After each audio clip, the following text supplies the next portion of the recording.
Okay, so we're going to open this meeting this evening, and we'll start with the Pledge of Allegiance. So if everyone could stand and join us for the Pledge of Allegiance, we'll start. I pledge allegiance to the flag of the United States of America and to the republic for which it stands, one nation, under God, indivisible, with liberty and justice for all. Okay, so typically our next order of business is public comments, but tonight we're going to skip over the public comments in the minutes, and we're going to move right to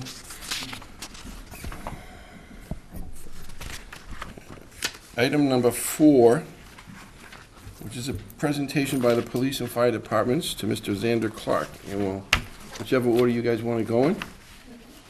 So we're going to do a presentation for Xander Clark tonight. He did some great things, a couple of them were last month, actually. And I'm having a little trouble with my voice, so I'm going to let Captain Wallace explain exactly what he did. Okay. And then we have some proclamations and some gifts for him from both the police and the fire department. Okay. All right, so Xander here, 8 years old, had a pretty rough night at home one night. He was staying over at his grandfather's house, and his grandmother started choking. And Xander's dad was with him and was attending to his mom, and Xander was the one who called 911.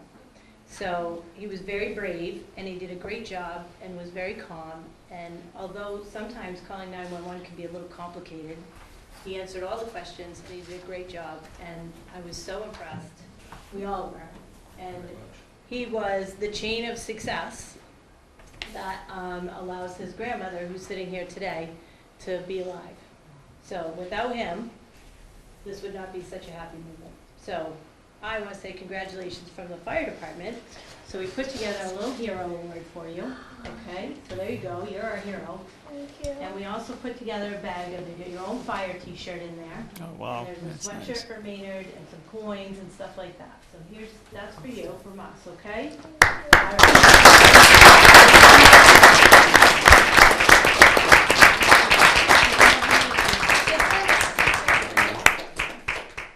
So similarly, from the police department perspective, it's a great opportunity to recognize somebody who's acting well beyond his years. His demeanor on the phone was incredible. He passed on some really critical information that officers in the ambulance responding needed to make this a successful incident. So I'm just going to read this to Xander. It's for heroic actions in relaying critical information during an emergency that resulted in saving the life of your grandmother. It's the life-saving award from the Maynard Police Department.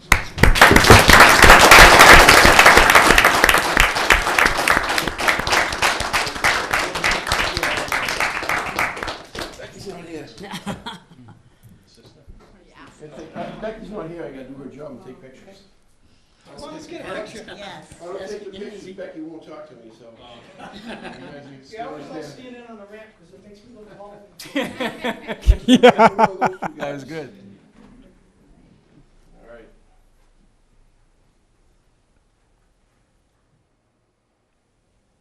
Thank you. Congratulations. Congratulations, Xander.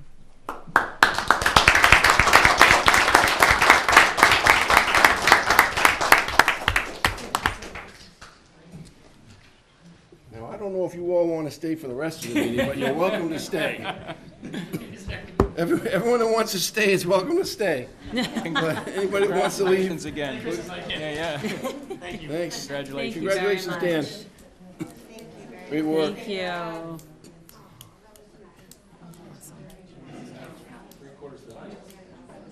Ah, yes. Nice. Have visitors even for a short while. That was it. Cool.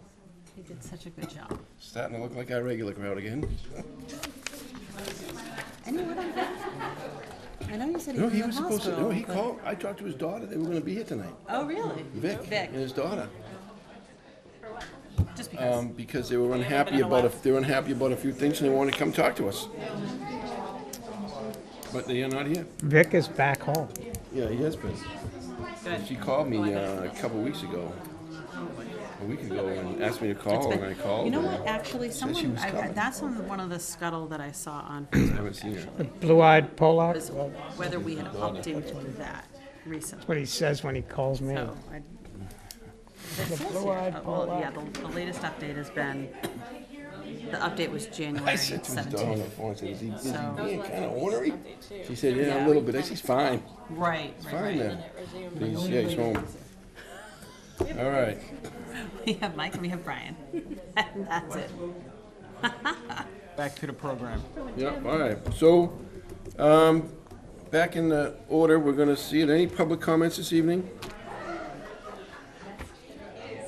All right, no public comments. We have some minutes to accept, just one set of minutes, and they are from our meeting of April 2nd, 2019. And there's a motion that we move to accept and approve the meeting minutes of April 2nd, 2019 as shown. Does anybody have a second? Second. Thank you, sir. Anybody have any comments or concerns about the minutes of April 2nd, 2019? Okay. All right, all those in favor of accepting them? Thank you. Done. Number 3 is correspondences. I make a motion that we accept and approve the seven correspondence items A through G as shown. A second. Second? Thank you. Any comments about these 7 correspondence items this week's meeting? The DEP grant? Yes. Is that something that we have, are we gonna look into that? Well, I forwarded it to the school administration to see if they're curious. You know, it doesn't include education. Oh, yeah. So, but, I think it's more education about, or is it the same one? About the environmental protection stuff? The DEP, the Sustainable Materials Recovery Program? Yes. Okay. So I can explain. So I'm familiar with other towns where they have a robust recycling and compost program and whatnot, and so at the school side. So that was one of my okay. initial thoughts was. But on the town side, yes, I did reach out to DBW to see if they had any ideas. And so, you know, if we can come up with something, we'll certainly try. Today, it looks like was one of the 2 information webinars, so Right. or workshops. We'll try to get information if we can, if it seems something that it's applicable to us. We'll take advantage of it. We can't close that door, Mike. Hey, Mike, We can't close that. you gotta keep it open. We can close those outside doors, though. Is there, no, there's no swinging door there, is there? Just a No, frame. no, there's nothing to It's a close. door frame. We can't. How many years have you been, Invisible how many door. years have you been coming here? It looks like there's a frame there, but there's no door. Just an invisible. But they're gonna go anyway, so, but, I had heard that there is more of a push regarding waste and recycling, and so they're trying to put money together to try to help towns beef that up a little bit, so. Would that work for like those recycling bins that someone had requested, you know, where they're solar powered? You know, that was one of my first thoughts. So that was Oh, Betsy. yeah. and I don't recall Gardstein, I last name. think. Yes, she's she's now involved with the town's Green Communities Oh, yeah. program. Okay. Committee. Anyways, that was also one of my thoughts, but she has been working with our DPW about that as well. So I just pushed this to them to see if they could come up with something. But, Perfect. okay. So, yeah, Oh. all right. My question about Washington Gas, does that just mean that is that the solar fields over by the dog park? I think that's the only ones we have, right? That's the only ones we have, right? I'd have to check. The, I'm not sure. Oh, right. So, So I reached out to legal counsel to get their. Thank you. thank you. And I'm gonna double check on what What it means? what they're trying to get at with all this. So I can't speak to it right now, but they did notify us. Okay. okay. That it? That's all. I was going to get to the two resignation letters in my notes at the end, but since we're here, I guess I'll just thank you to Tom Hesbeck for his service to the Community Preservation Committee, and also to Justin Hem as member of the school committee and recently the most recent chairman of the school committee. And following up on that, I have spoken to, I guess, Dawn, was co-chairman and now the lone chairman of the school committee, about replacing that vacancy. And she is, going to talk with her fellow committee members. They have 30 days from the date of receipt of the resignation letter. So they're going to handle that, and then once they handle that, they'll, field any type of letters of interest. They'll get to us, and we'll make a decision with them, like we did the last time in this room at a joint meeting of the Selectmen and School Committee. So this Seems- person's going to hold that seat for 1 month, is that what it is? Yeah, that's, Essentially, yes, and I've received an email and went back and forth a little bit with the chairman of the FinCom, who wanted to weigh in from their perspective that it's, it's critical time with all that's going on, kind of as though we didn't understand that ourselves, which I think we do. And I kind of pointed that out, that we understand all the issues, and, the school committee also, has to do their due diligence, and before we can do ours, they have to do theirs. well, I would propose that if there is any intent to fill that spot, that what we do is our next meeting, or the meeting after this, is the 8th of May, which is the day after the election. The town will have spoken as to who they want in that position. We should then, if they want to replace it, I would encourage whoever that person is to be named immediately to the school committee, and that person becomes the replacement, fills out the rest of the term, and then continues on for their 3-year term beginning July 1. Is that something that could be done? Yeah, that's because it certainly falls within the 30-day time frame, right? And I will send an email to Dawn. She's away right now. I know she's away. Yep. So I will send her an email with that suggestion, and and see if that works for them, because it is within the time frame the charter requires. So that would satisfy everybody's And needs. if their concern is having a full board, the town will have spoken with the election, and whoever gets elected just gets elevated up immediately the next night. No, it's- Yes, rather than Right, having yeah, somebody, no. congratulations, 2 weeks, you go to 2 meetings and you're off. Yeah, so, I mean, legally, they'll be appointed for the remainder. Correct. And then they'll be sworn in again Yeah. at the 1st of July. So I'll write an email to Dawn Capello, making your suggestion to her, and then we'll, see where it goes. And I think that's it. Any other questions on the correspondence items for this evening? No? All those in favor of accepting? I see no, Nobody from the restaurant. Yeah. 10, right? Oh, you are, that's no, right. I don't see any, I don't see the, we have correspondence, and what's the other one we have? Consent. Consent, I don't see a Consent. consent agenda. No, it was, Okay. Okay. Item number 5, a public hearing, liquor license hearing. So I have to read the public notice, and then we'll open the hearing once the public notice is read. So notice, it's past 7:10, so we can open it. Notice is hereby given in accordance with Massachusetts General Laws, Chapter 138, as amended, that a public hearing will be held on Tuesday, April 16th, 2019, at 7:10 PM in the Michael J. Gianotis Meeting Room, number 201, at the Maynard Town Building, on the application for a new retail restaurant license on premise for all alcoholic beverages as a common victualler license for Azakar Tapas Bar Corporation, doing business as Azakar Tapas Bar. Manager is Alma L. Moreno, at 51 Main Street, Maynard, Mass. And a copy of the application is on file in the office of the Selectmen. And the meeting is now open, and it is 7:14. I'm recusing myself from the vote just due to a conflict. Okay. Okay, so, we're trying to open a tapas bar. All right, so it looks like in this, all the paperwork is here. Does anybody have any questions for the person, Tim? Tim Hess representing, Tim, are you representing? I am, yes. You gotta introduce yourself. yeah, introduce yourself. Good evening, my name Sit, is sit in, Tim. you guys sit in the hot seat. Yeah. Gotta make it official.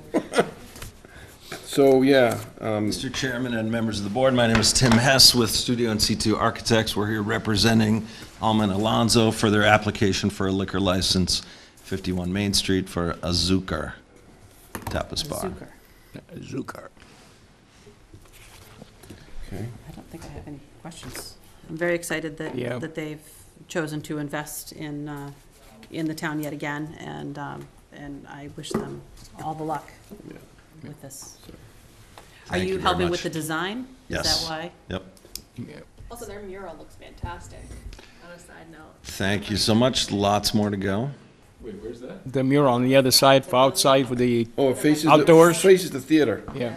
Oh, I didn't I just noticed it the other night, It's driving, just It's driving by. on Yeah, the north that's for the side garden of side. El Huipil, where the patio is, or where the patio will be returning.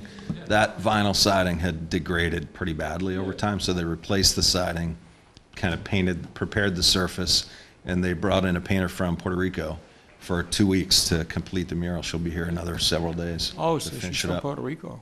Yep. And the tapas bar, which will be next door, we've planned a few murals on the brick wall, Oh, perfect. which faces Naylor Court, kind Who of addressing owns, just curious, sugar who snaps. owns that building? I don't know his name. But he's agreed to that, to painting on the wall. Would probably be premature of me to Does the planning board have to approve assert that that? it's been. That's a good question. I don't know if they did for the mural, for the. Probably would have been more accurate for me to introduce that that's an intent, that's an Yeah. idea we're On the road. pursuing. Another meeting. You know, I'm just, I mean, I don't but- object to it, I just Yeah. don't know. I don't know if they did I don't know. for Maynard as Yeah. Maynard as a canvas. Canvas, yeah. I think they did. I've spoken with Eric and Jeff. Eric, you guys know, has promoted the Maynard as a canvas, and Jeff chairs the cultural council. They're both aware of it, and I think pretty excited and supportive of it. But, you know, we'll start with them and try to see if their enthusiasm can become official and, you know, approach the building and owner, and if the planning board has to weigh in, we'll be happy to go, I ask don't them to do remember that. if they did or not on Maynard as a canvas stuff. Yeah, procedurally, I'm Yeah, I don't not know. certain about that. How many seats are they looking to have? Just,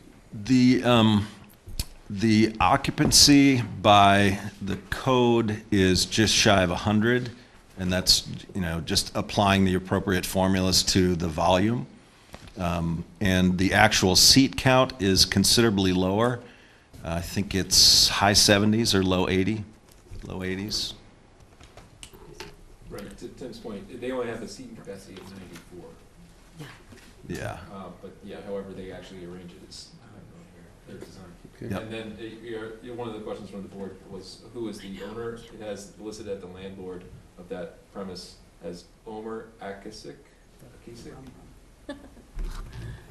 Okay. The interior is going to remain the same from your diagram that was presented with that room in the back that was. Fundamentally, yeah. Yep. The idea, if it's worth hearing about, is to be a kind of counterpoint to El Huipil. So if for the moment we assume that El Huipil is very much a family place, tends toward the loud side, and the way I describe an experience there is it sort of always feels like a big birthday party. There's a bunch of kids running everywhere. It's really fun, but it's a very specific flavor of fun.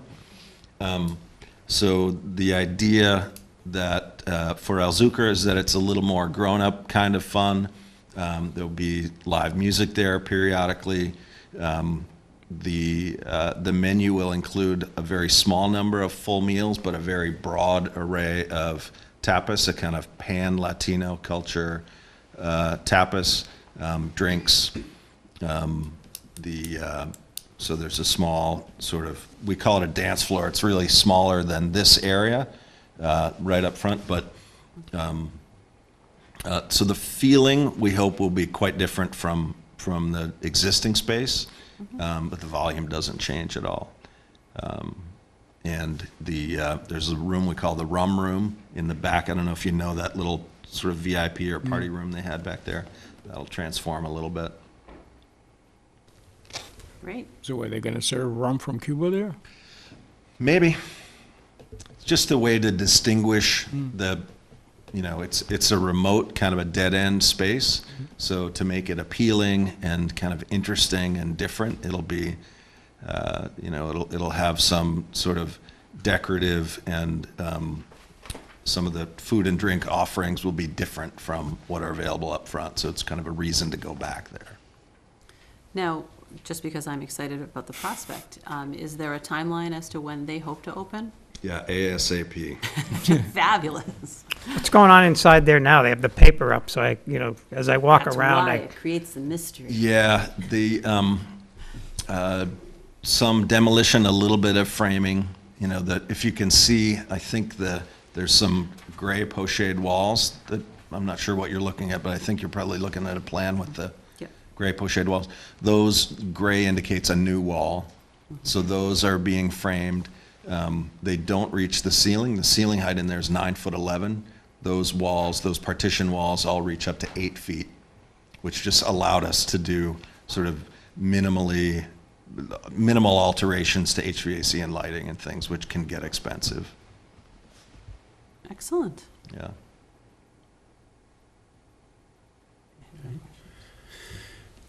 All right, does anybody in attendance have any questions? It is an open hearing, public hearing, so if anyone has any questions? No? Anybody else have any further questions, follow-up questions? I'm excited, just like everybody else. Okay, all those in favor? Thank you. Good luck. Good luck. Great. Thank Thanks you so very much. much. Moreno's.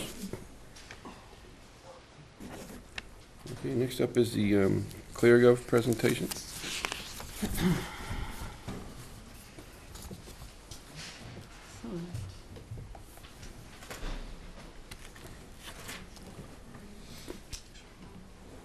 want to sit down so I could reach the microphone. Is it easier? Sit or stand, whichever. Because you can stand at the podium as well. It's also not that big of a room, so. Yeah.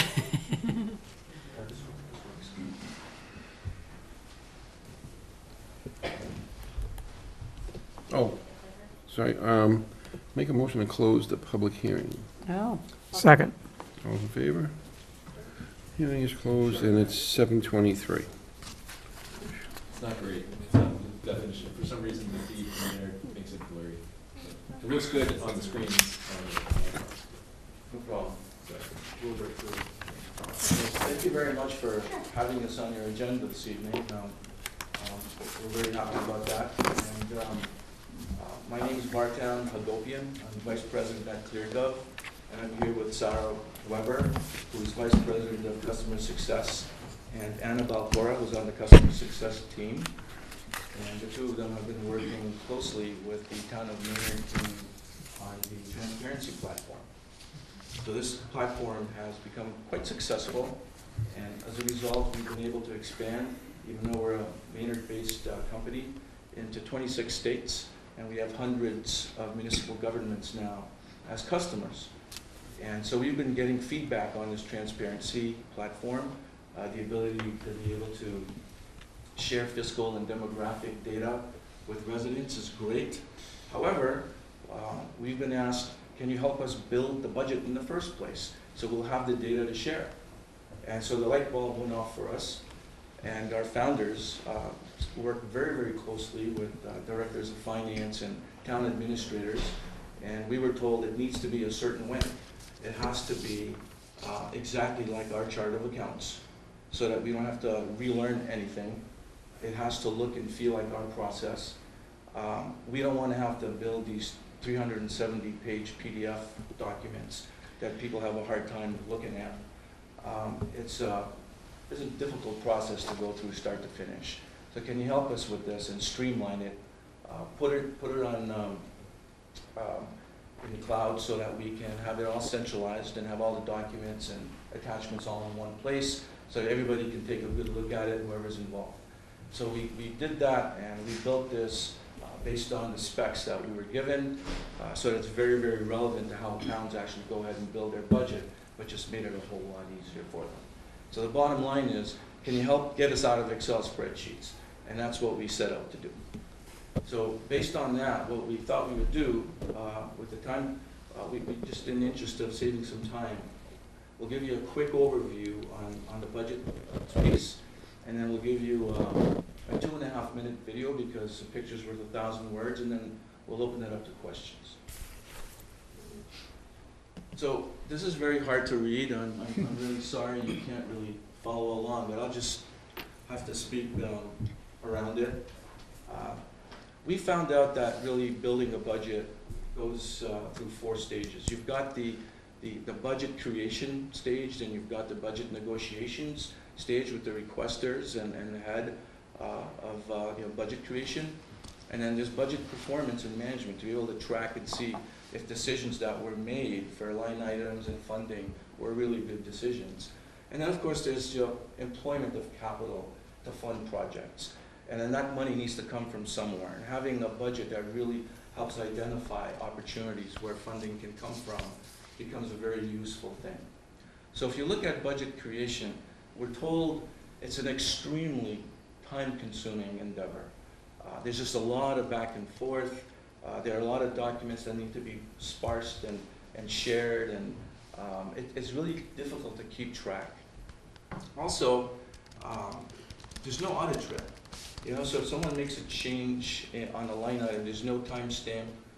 You're not able to really understand why changes were made unless you have a meeting and talk about it. It's not all in one place for all the stakeholders to be able to see. And so that makes all kinds of things difficult, like forecasting, for example, becomes very difficult. And if you don't have historical data that you have readily accessible at your fingertips for all of your line items, to be able to project out 10 years becomes a very difficult thing to do, and many towns don't even bother with a long-range forecast for that reason. Also, if you have a process that's very manual, excuse me, and labor-intensive, someone leaves, naturally that knowledge goes with them, and it makes it difficult for those folks who are trying to pull the pieces together. With budget negotiations, many decisions are made from the heart. As people are passionate about certain things, and they use their intuition rather than data to help them make a decision that then they can, that's supported by data, so they can sell the residents on why things are done a certain way, and be able to get support for their decisions. And then we have performance. If you don't have deep visibility into your budget line items, how would you be able to see where the opportunities are? It's very time-consuming to be able to go through every line item in a budget. There's a lot of line items, as you all know. And having that opportunity to be able to dig deep into your budget line items, and then also do peer town comparisons to see if you're overspending or underspending on certain line items, and having this comparable data really helps to be able to say, you know what, we think we may have found some money here to fund a certain project. And that's really what the real value of a strong budget building tool is to help you find the money to be able to fund your priority projects, and then to be able to stand by them and explain to people who question, why is this done a certain way? Well, here's why. Look what we're doing. We're spending more than these other towns that look just like us on these line items, and we should probably reapportion some of this to another area, and we can then accomplish these other projects that are really critical for the well-being of the town. So now you've got this information and that you can use towards your capital expenditures where you think the priorities are, and you can back it up. So if anybody calls you up and complains about anything, you can show them why. And if the data tells the story, and you're going to be able to then back up your decisions that way. So really, what you have currently is a transparency platform, which you're already using. Those are the second, third, and fourth pieces of this puzzle. It's the benchmarking intelligence, which you already have, and that Greg, Mr. Johnson, his team is able to utilize. You've got the Transparency Center, and you've got project communications. I saw 11 projects on the town website. Assabet River redevelopment and a bunch of other things. And so you could communicate those projects on the transparency site, but finding the funding to be able to support these projects is absolutely critical. And not having a budget tool that allows you at your fingertips to be analytical and be able to find that in every line item there is, that type of visibility, to be able to then move things around, that would leave you at a disadvantage. So this is where that first piece, the cloud-based budgeting platform, comes into play. And you can see how it dovetails beautifully with the transparency piece. So at the end of the day, it becomes build the budget and then share the budget. So you've got the share the budget piece, but the build the budget piece is what we'd like to help you with as well. So starting with the budget really quickly, can you imagine within minutes, because we have all your data already, we have all of your data. We can give you, at your fingertips, with one click, you can start your budget. You know, whether it's zero sum or you want to be able to add percentages or start from scratch, whatever process you utilize, we can give you that tool. All you have to do is just, within minutes, you'll have the start of your budget. And you'll have something that then you can go ahead and give to your department heads, and your department heads can be invited and you can give them just a piece that pertains to them, whether it's public safety or public works, the chief of police. You give them their piece. You can lock line items you don't want anybody touching, and they will put their increases in, whatever they want, and negotiate with you. And then if there's any kind of documentation to support salary increases or expenditures for equipment, maybe there's some documentation, paperwork, contracts, those can all be attached right then and there. You don't have to go looking in cabinets and file folders when you come to a meeting to look at an Excel spreadsheet and find the supporting documents, why line items need to be increased or decreased, because it's all there. And then the other thing, of course, is as a board of selectmen, you don't get that type of visibility right from the very beginning. You have to wait until there's something concrete before you even get involved and see it. Here, you can see the thing right from the very beginning and maybe provide feedback as it's developing, because everybody who's a stakeholder that's authorized can see this thing being built right from scratch, right from the very beginning. So you don't waste 2 months before you get to see the thing. Then certainly you can invite whomever you want to have access, and then your department heads will easily be able to submit their updates. It's also difficult tracking department heads, and they're not accountants, they're not financial professionals, so they really need some kind of help to be able to do this budget right. And if you give them the information and give them that head start, then they can see why line items are the way they are, and they can plug in their 3%, or they can plug in dollar amounts depending on what it is. They can attach notes and supporting docs, send it back to the person in charge of building the budget. Then that person can approve it, can reject it, or can partially approve it and send it back. So all of this can be done, and it's all visible in the cloud in one place in a central location. So you can imagine how much time this will save you all and how much more accurate it will be. I'm sure many of you have experienced broken cells with Excel spreadsheets where formulas get busted, because somebody, clicked on the wrong cell. You can imagine how many different versions of Excel spreadsheets go back and forth before the budget is completed. So all of these versions need to be consolidated. And it's like, which version do we have? Do we have the right one? All of this gets eliminated. You now have this online, automated, streamlined, centralized place where you can immediately build this thing, have it, invite the people that need to update it, have it come back, approve it, and then have all your stakeholders, the board, be able to see this throughout the whole process. So these are the advantages. And of course, the most important advantage, obviously, is besides keeping track of all the documents, you're finding money because you have visibility. Whereas it's very hard to get visibility with an Excel spreadsheet. But, you know, knowledge is power. So when you have visibility into these line items, because it's all, you can just click and click and click and drill and drill and drill. It's right there. It's just incredible how easy it is. And then with the benchmarking data, you'll be able to see how you compare to all those bars or other towns. So everything is state-based data. Again, we have all your data. We can compare you to all the towns that you want to be compared to. And then we'll be able to tell you for every single line item where you rank. And then you can take that information and say, you know what, we're way overspending on these things. We can save some money here and reallocate that money to this really important priority item where we've been aching for some extra funding. But now you can justify it because it's there. You can export charts. Every chart you can imagine, you can click on, and within seconds you can have these charts. They're beautiful color, beautiful charts within seconds. You don't need to hire people. You don't need to get interns. You don't have to spend hours and hours on end and weeks maybe to put together a presentation, to go to a meeting, to be able to explain to people why we're doing what we're doing. Boom, done. You've got your charts, you go to your meeting and you make your case.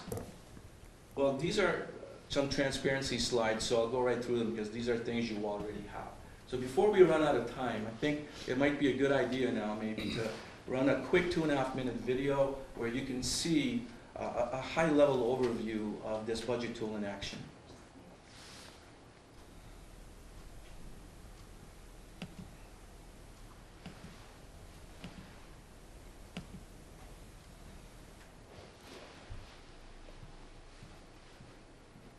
We have great budget tools, but we can't click play.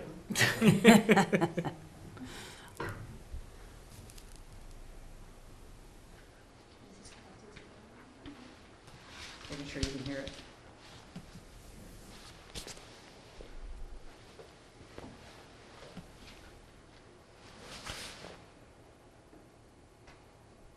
We can certainly do a deeper presentation of the actual budget tool with, but we thought at the time this would be a good start.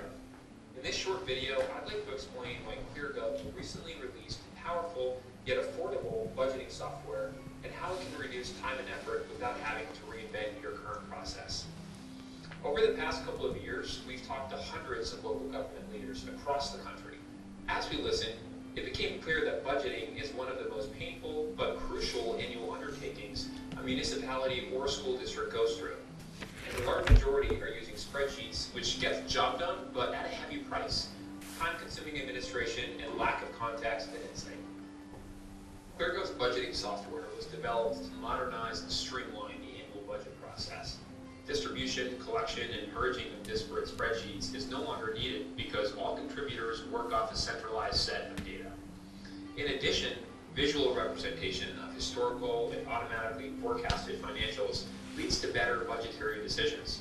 Collaboration is easy through the use of notes and attachments, and there is a complete audit trail of modifications. Let's take a quick look on how it works. The first step is to create a draft based on either the previous year's budget or a sophisticated one-click forecast. Using your existing accounting structure, making edits to expenditures and revenue line items and categories is quick and is done by changing dollar values or percentages.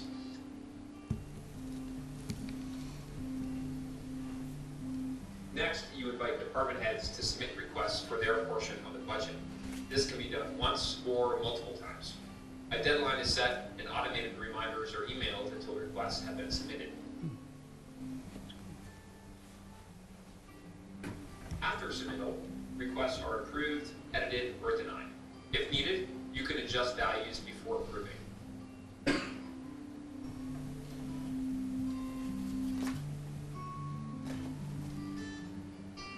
At any point in the process, you can invite key stakeholders to review and provide feedback.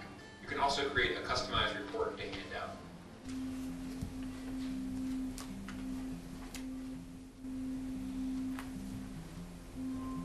Once the budget is final, it can easily be published to your transparency site.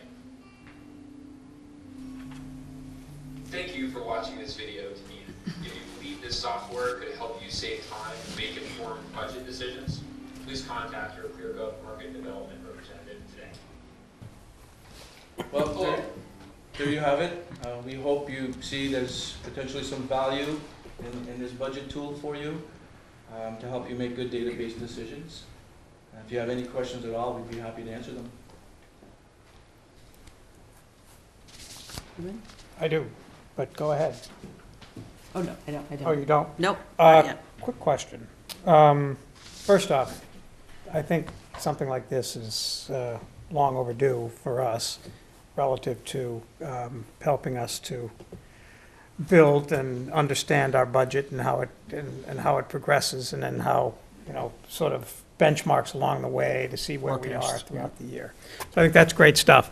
The question I have is, during the budget development aspect, one of the things that I like to see is, for example, Greg will come in and he'll say, okay, here's budget version 122, and I like to see where line item X was at budget version, 1 or 15 along the way, to see where things moved from, to, and what have you.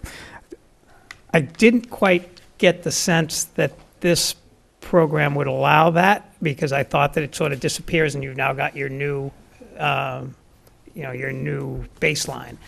Does it allow for that? So you could look back and see, okay, 2 weeks ago, that line item 3 was at 22, and now line item 3 here on version 6 is at, 116. Do you follow what I'm saying? Short answer is yes. I will let Anna answer more, but you can certainly do that. But you can also, just so you're aware, you can have multiple budgets. You could look at your budget in different ways. So you can have unlimited number of budgets that you can create. What-if scenarios, all kinds of budgets. But I'll let Anna answer the question about looking back historically to what changes and bring it back in time. Sure, definitely. So in a budget, when you're creating a budget within the tool, you can save a version as you go. So let's say you're done with your preliminary budget, you can save that version. It will be in a separate column, and if you make edits to that, it can be a second round of budget changes, and that will also be saved as another version. So within the budget tool itself, you can see all these columns showing those multiple versions of the budget. And aside from that, there's also indications of what the changes have been. So for every line item, if it increased by $5,000, you can see that. Any decreases can be seen. We have some little visuals that will point out those specific changes. So you can go back to version 1 or version 200. You can see all of that within the tool. On your main dashboard, you can actually add the columns you choose to see. And you can customize it. Remove them, you can add them, so you can see as much as you want or as little as you want. The other thing I like to see along the way is not only how that particular line item might have changed, but where that line item might have been distributed to. Like, so we know that out of that $10 that we took out of that, $4 went over here, $2 went over there. It makes it easier to see what we're actually doing. And I assume that there is a way with this product to have that happen. The other question I have is relative to when you talk about comparison between town and town. One issue is, I guess the most difficult issue is the fact that certain towns don't talk the same. Like one town might have some line item that is attributed to, paper plates, and we attribute it to something else entirely. So how do you address that when somebody might be calling a school item for salary something that we refer to as something completely different than that? Yes, sure, I'll take that. Basically, we start with your data and your naming convention. So everything gets uploaded into the budget tool is directly from your accounting system. So how you categorize, how you name things, how you put them in funds, it's what you see. It's what you're used to. But I thought part of the presentation was comparison between towns, where we could see where other towns are spending in that particular line item or in that particular category. If I misunderstood, I apologize, but so my question was, so if we call something X and they call it Y, but it's really the same thing, and you have it in two different categories, we're not really comparing apples to apples. Right, so that's the benchmarking application, which you already have access to in the Insights subscription. You could log in today and run your benchmarking against a set of peers that you either choose or select by looking at criteria such as how many miles away, whatever criteria you want. And that is a standard categorization. So we do have to make, and we get that data from state reports, right? And so we take that, and that's how we get the apples to apples, is taking that data, but we're not taking your most recent budget and putting into that pool set. It's really the data from the state that we use for the benchmarking. So your database that you utilize to sort of build this product is not necessarily reported by contractors that you have with you. It's based on state data that's reported to you? Correct. Okay. Mhm. Okay. Yep. Thank you. Very good questions, thank you. Twice a year. That's what they come. Yeah, he's part of that process every year. Yeah. Actually, the question I have is do you have any towns in Massachusetts yet that are using the budget part of this? Yes, Yeah. absolutely. We have close to 40 municipalities and schools using the budget portion. I don't know the exact number in Massachusetts, but there's definitely several, double digits. Mhm. And you mentioned the login portion of what we have already. I would love a login. Okay. How does that work? Do I just need to contact you, or do we need to contact the town? I just wanted to make sure. You can always contact me and I can I'll contact Yeah, any one of us. Because I use the public part of it, but I Yeah. don't use the Sure. behind the scenes. Mhm. But I do love it. I think that it's a fantastic, you guys have created a fantastic tool for towns, and I really appreciate it. Thank you. Do most of the towns that you do business with use this product on both town and school side? That was going to ask the thing about. Absolutely. Yeah. We have historically had issues where, old-fashioned doing it on paper moved to doing it on two computer systems that didn't talk to one another, and then it was a pain and expense to get it so that they did talk to I should one. add that as an added benefit. Yeah, that's, Thank you. yeah, And Maynard Public Schools is on, they have their on own. ClearGov. ClearGov, yes. Yep. Yeah, but they're not using the program right now for budgetary. Not for standpoint, budgeting, right? no. So I But think they're using for the yeah. transparency Right. part of it, and for, Right. you can see how much, that's what I noticed with expenditures, is how much last year it compares as far as employee benefits, pupil services, out-of-district education. It has all of that information on there already, which is fantastic. David kind of took two of my questions, the comparison between the towns and also whether or not the other towns are using it for school budgets too, because that's important. So they have to make sure that they're, the towns, my opinion, if we're going to do it, the school should do it too. But that's that's a story for another day. Mhm. Well, I'm excited about the opportunity that if we take advantage of this program, it's going to save us a lot of time. And it's like you said, it's a streamlined program that'll help us.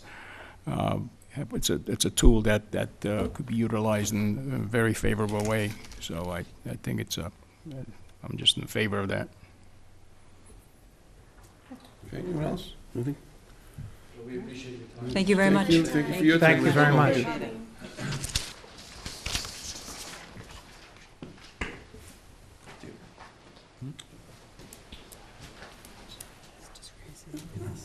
So, Mr. Johnson, number 7 is the MIA, Member Services Review. So similar to how we got the insurance premium increase for the health side, this is for the liability side. Oh, I thought, I didn't know. And it's only to point out that the increase was only 0.1% over last year, Yay. this current fiscal year. So the current fiscal year 19, we budgeted $326,000. This increase would only make it up to $353,000, and we had budgeted for $363,000. So in short, Yeah. we'd already budgeted more than what the premium came out to be. And what's the dollar amount that we over budgeted, so to say? 10 grand. 10,000. 10? I didn't sign it. I left it for you to sign. I think it's in one of those folders over there. Either I can sign it or you can sign it. It's fine. Oh, Yeah, I did It's not addressed to sign that me, one. but yeah.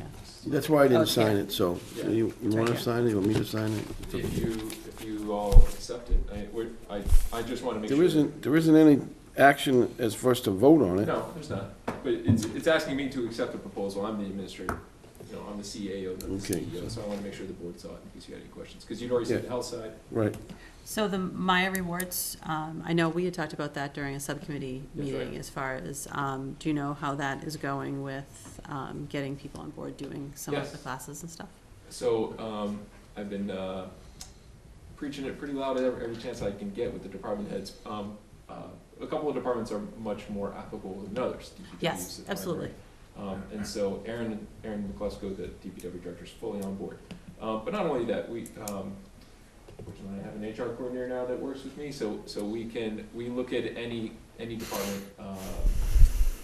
Today, Stephanie and I were talking about liability, cyber liability. Yeah. So cybersecurity and whatnot, because I think every employee should probably do that. It's 2019, you have to. So, Right. and you get credits for that. Right. Coincidentally, we are meeting tomorrow with representatives from Maya to discuss specifically that, our reward program, and just see how we're doing.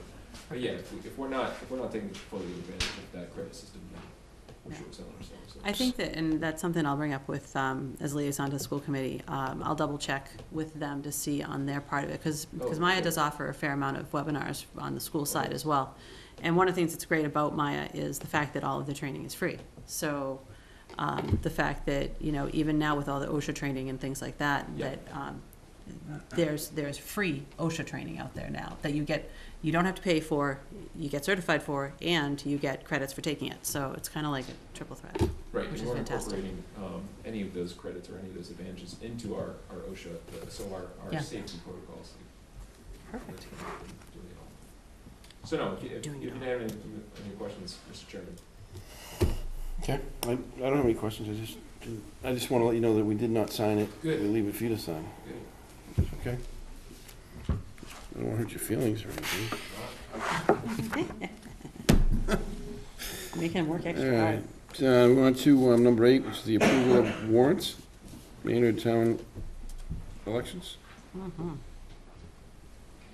Motion to approve warrant number 876 for the Maynard Town election on Tuesday, May 7th, 2019, as presented. Do I have a second? Second? Thank you. Anybody have any comments on the election warrants?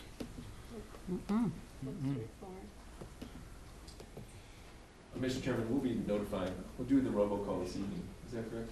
Yes. Yep, so we'll be doing the robocall this evening, just to remind people to get out to the polls. That'll be separate from the notification from town meeting, so because the board would like Town meeting warrant. specifically about the town meeting warrant, in fact, it'll be published in Action Unlimited, so just 2 different messages, so Okay.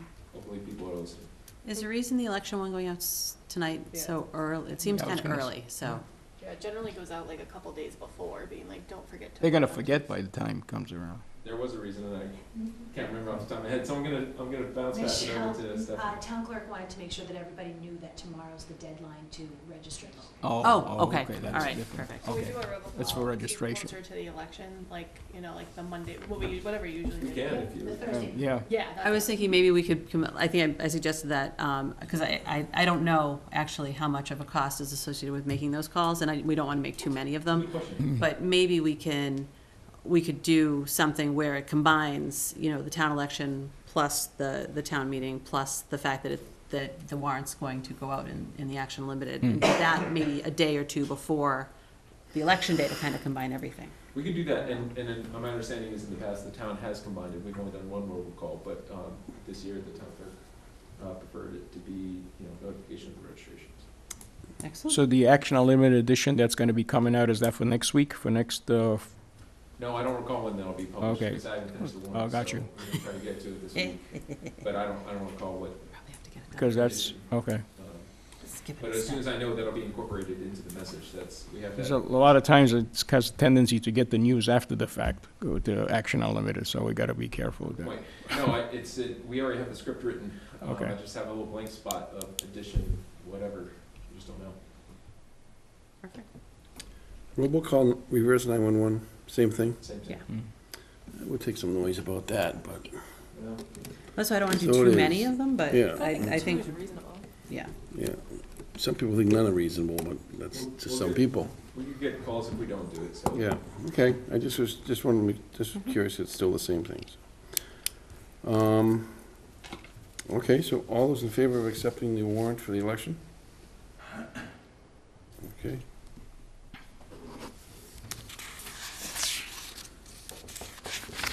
Next item is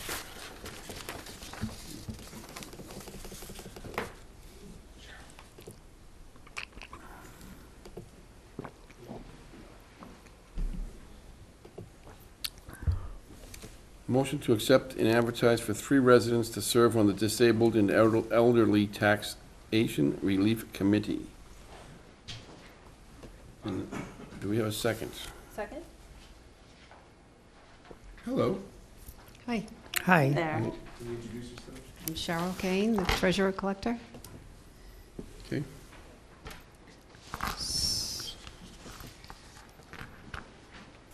This is new? Is this new?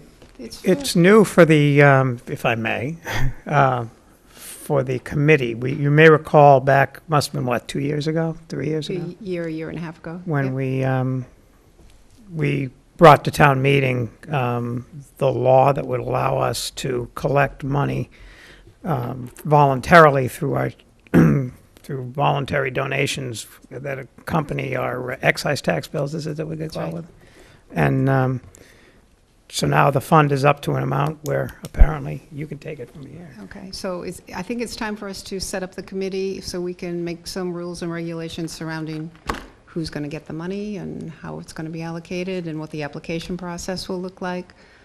So, and it's required that I'm on the board, the chairman of the Board of Assessors, which is Steve Pomfrey, and 3 residents are on the board. So you are to appoint the 3 residents, so I don't know how you really want to go about that, if you want it advertised on the website, and we can see what kind of, Advertise on the website and probably at the town meeting. okay?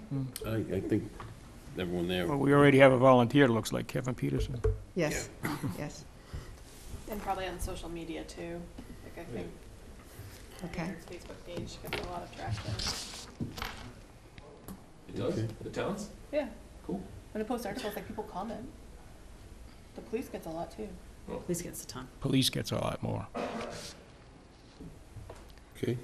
Okay. So what are you thinking of I mean, I realize this is the first step, so say, what is the timeline for when you would want, so you'd want the committee formed, obviously, and then come up with things, and then provide the aid. So what are you thinking of the timeline for when the first disbursement would go out?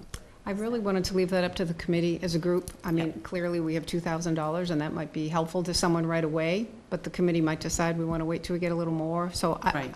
I'm flexible on that. I don't want to Okay. make that decision without the group, so. Okay. Would you just be seeking letters of intent from interested citizens?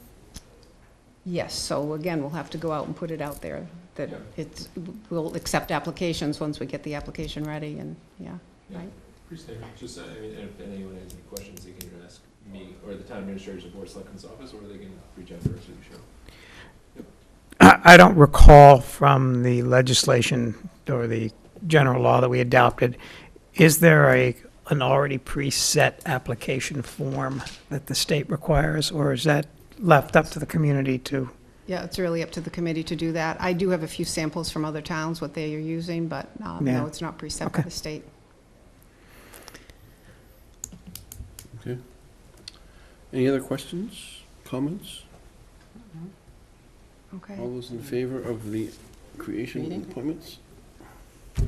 Thank you. Thank you. Thank you. So now we need to create the committee. Number 10, draft articles. Draft control, TT.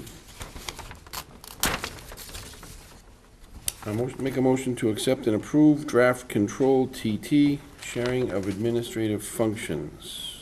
For a second. Second? Mr. John. Mr. Chairman, so this came out obviously very recently. Our town council advised us that in order to develop and eventually approve a memorandum of understanding between the town and schools, administrations, and their respective elected bodies, we would have to accept this general law, the provisions of this particular general law, which allows for sharing certain administrative functions, including maintenance, which is what we're interested in. We have Tim Goulding as the Assistant Facilities Manager right now, but as he has been for a number of years, he helps support the schools.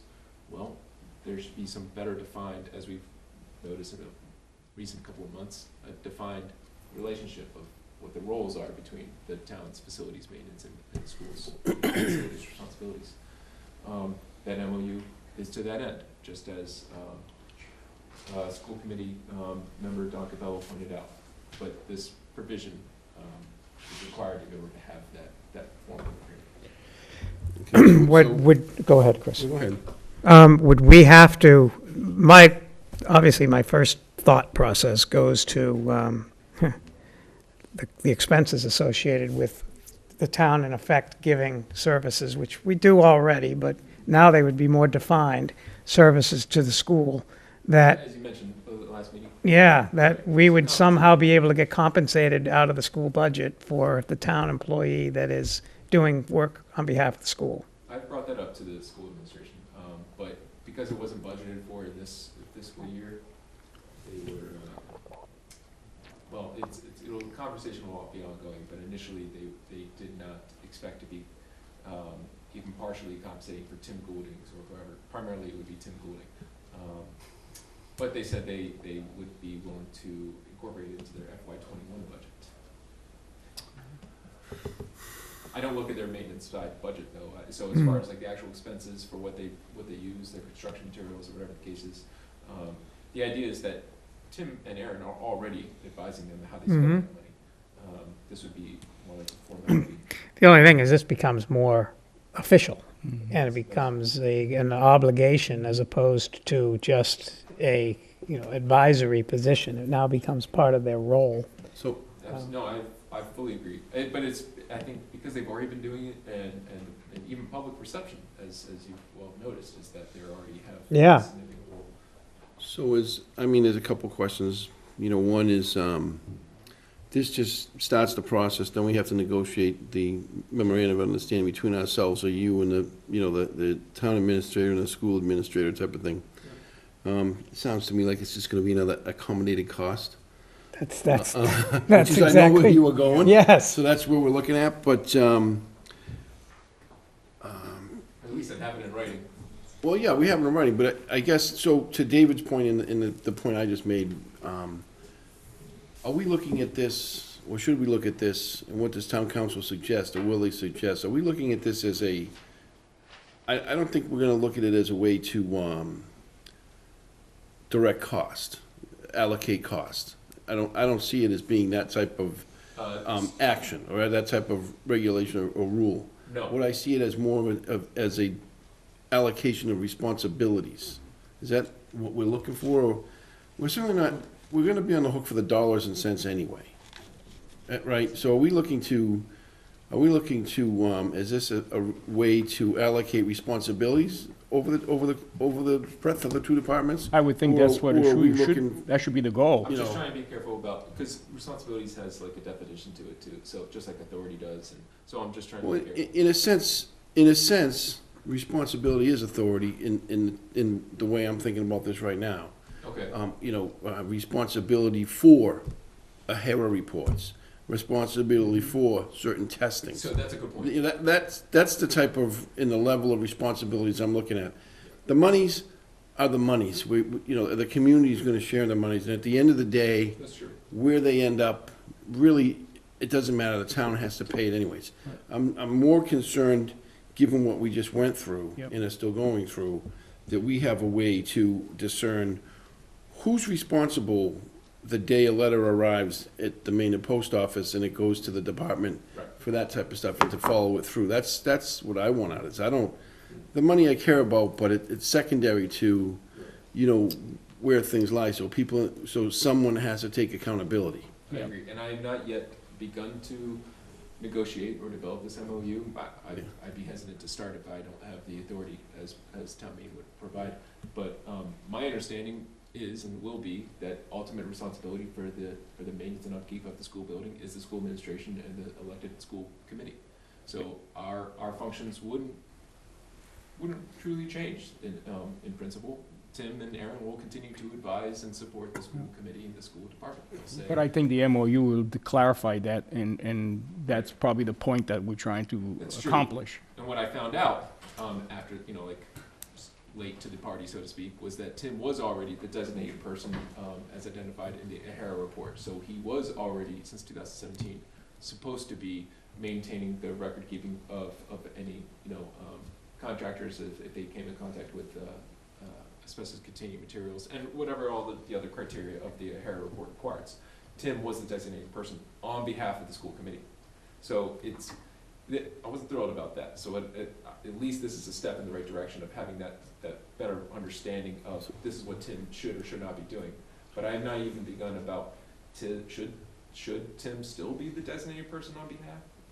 I haven't begun those negotiations. Okay. It's just tough when somebody is like in Tim's spot, and I don't want to use personalities, but you're in a role where you have a responsibility to advise, to do, in this instance, to do some maintenance or to do something, but you don't have the authority to implement what you're advising. So in many ways, you become you're where the finger points if something goes wrong, even if you've made that advisory, because it could be, well, you didn't push it hard enough, you didn't. You're referring to the perception. You're right. Yeah.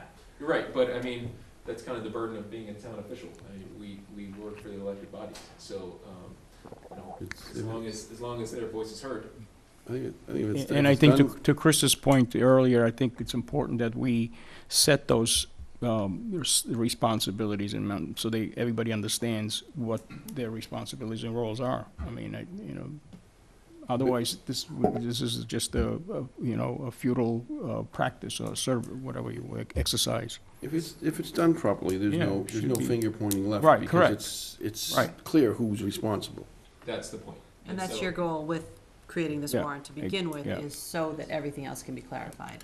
Totally. But, and then just as the warrant article says, none of this can just go forward. It has to go through both the school committee and the board of selectmen before it's agreed to. And this is, as far as I know, the limit as to what sort of services we want to do. And this is the most common one that I've noticed throughout, as I kind of survey different towns and different town administrators and town managers. They give me examples of the MOUs that they have with their respective departments. So does the school committee know that we're putting this forward yet? Or that we're being considered? I'd have to check. I couldn't tell you what they know. I contact the superintendent's office. No. I thought Dawn. I think Dawn sent brought that up. She brought that up to us. She sent an article out about it. I don't know if she sent an article. I don't know if she sent this article, but she did did send an us- email yeah. about this at some point. Oh, did you? I didn't see it, I'm sorry. Yeah, I'll double check. there's an email out there from Dawn Yes.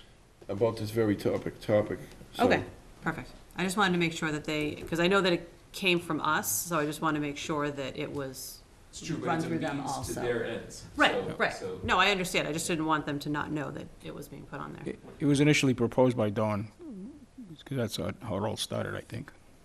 Well, I know the MOU was, but I didn't know about the warrant article. Yeah. And basically, the warrant article is just voting to be able to have an MOU if both the majority of school committee and the majority of board of selectmen vote. I don't think we can do the MOU without the warrant article. Right, that's what he said, yeah. So, that's okay. That's how it started, though. Okey dokey. All right, any I other- guess we just have to be prepared when this gets presented to town meeting, that whoever does the presentation is aware of, okay, what is our expectations of what the responsibilities, how is this going to change anything that's ongoing now? I understand the main purpose of this is to allow us to enter into a memorandum of understanding with the school department because of the laws that restricts town and school mixing. But what the practical change will be, if somebody were to ask that, is there a real practical change that this would result in? If you're asking me now, I can answer, which is not much, because they're already doing it. So Yeah, it'd be one thing that's if the they point. had their own staff, like if they had their own facility staff, and then we decided to consolidate those, then this would be in place. But because that's already happened, and we're already doing it, we're kind of behind. We're just kind of catching up on paperwork, essentially. Okay. Anybody else have any questions or comments about Control TT? All those in favor of it? Okay. Time to approve the town meeting warrant. Yay. It's no, Yes. So you want the warrants? all right. Did we already sign it? You have not yet signed it. That signature page? Oh, the signature page.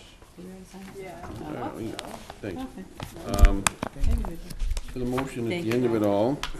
You not got it yet? No, we probably did. is- We signed a lot of things. I don't know if I was thinking about looking at like things. So there's, I guess there's two motions, we can do them both.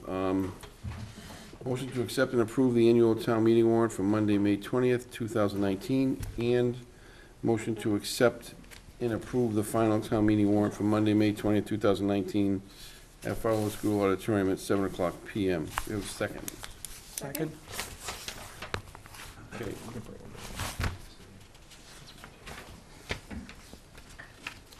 All right, so this is, there's three different sections to this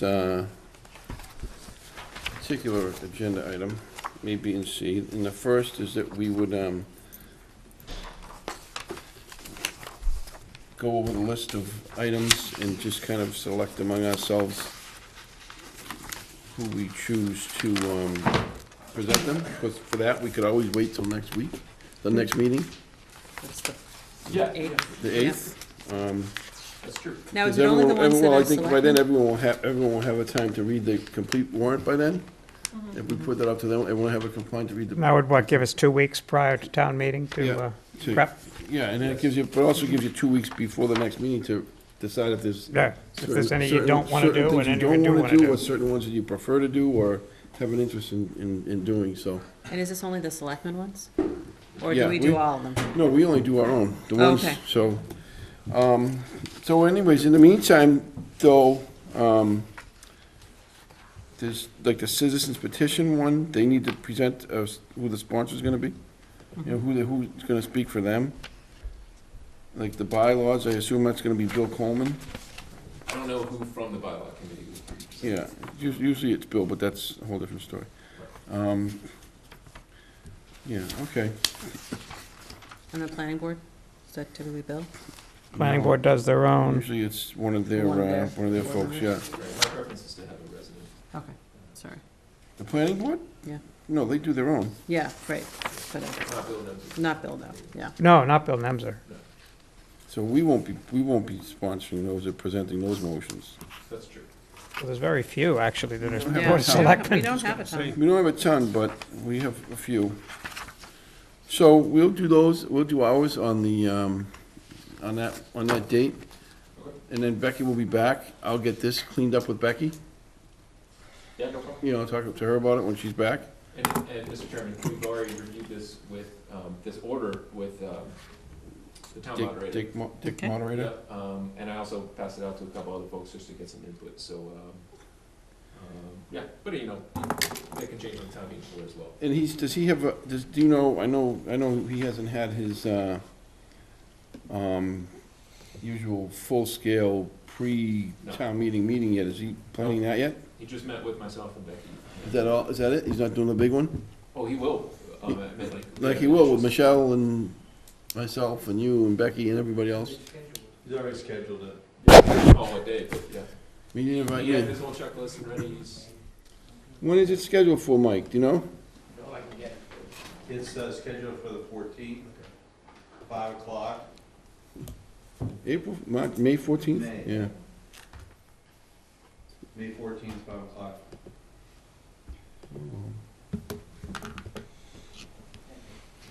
So that, Mr. Chairman, the copies that you have in front of you is like the latest and greatest. So Oh, perfect. I flushed out some of the comments, so particularly the last one, 35, because we just got that.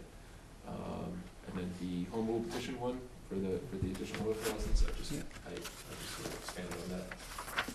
We also have the addition of FinCom's recommendations. With a few exceptions. At town meeting. At town meeting, but yes, they did good. They got it in. They did good. If they want the public, I think they're looking for a public appraisal right now, so. Thank you, gentlemen. And then, it's true. They did. They did. Can you forward me that invitation from Dick Downey? I can. I don't have it. I'm looking at it now. Sure. Do you want it to sign? If you All of them? Okay. I was told. Not complete, I just wanna make sure. Yeah. I will sign all. All right, that's a, But I have something else to discuss, which is Article 1. Are you ready, Mr. Chairman? AKA. all right, so. Yeah, okay, Article 1. Go ahead. If you like. Sir.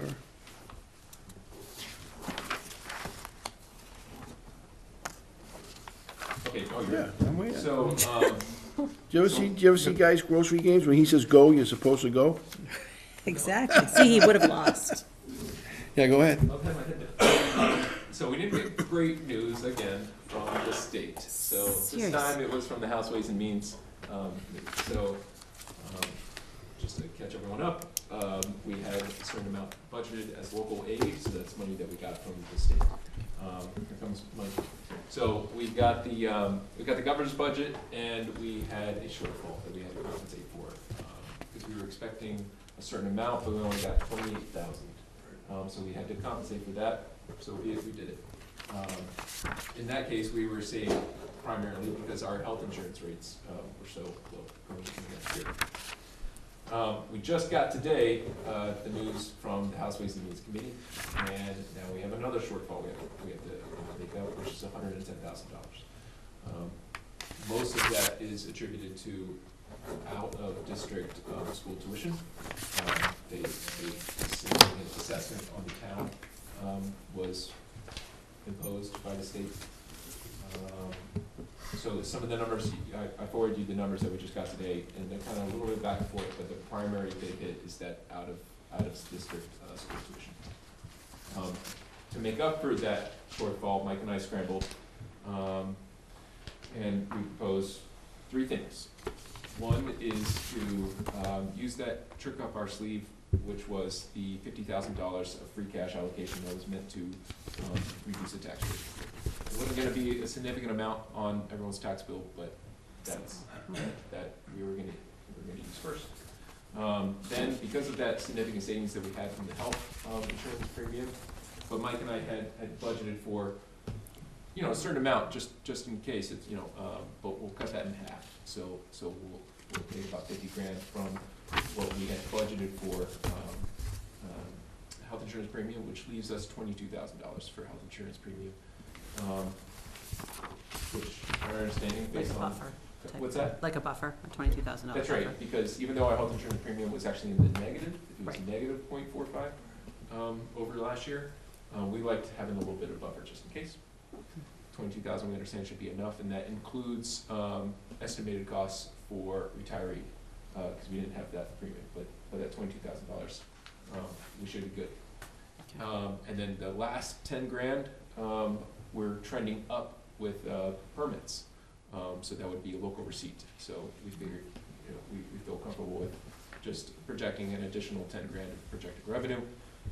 So the 50, 50, and 10, that equates to the shortfall that we got from the state's budget. Now again, that is as of today, so it still has to go to the Senate Ways and Means Committee, and it has to go back to the joint, how a bill becomes a law, it has to go back to the Senate and House joint committee. And then it goes to the governor's desk, and then he can veto. So we don't know where it's gonna end up, but we'll deal with it every time. So, Um, And those changes, everything I just said is not yet incorporated into the warrants you have in front of you because you haven't accepted my recommendations. Yeah, I want to comment on, I appreciate the effort to fill the 110.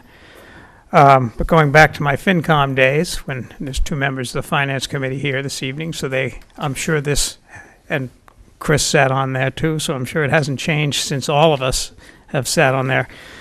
One of the basic tenets of free cash is not to use it for the operational budget. And from what I just heard, you were proposing that we take $50,000 from the free cash and transferring into the operational budget. That's dangerous financial juggling, because we're not guaranteed next year that that $50,000 comes in. Granted, it's a small, relatively small amount of money, but as we know from 5-6 years ago, we had negative free cash, and you never know what can happen. So I would caution us in the rush to take $50,000 out of free cash and transfer it to the operational budget. We consider that as well, Selectman Gavin. In fact, he left, but it was Treasurer Cheryl Payne that was the first one to point out that that is not good financial policy, and Mike and I agree. However, we have experienced some advantages this year that we hadn't going. Our snow and ice budget was not as high as we had budgeted for. There's another one that came in less than it was. But we have room where we thought we weren't going to have room that might go back. Oh, reserve fund. Right.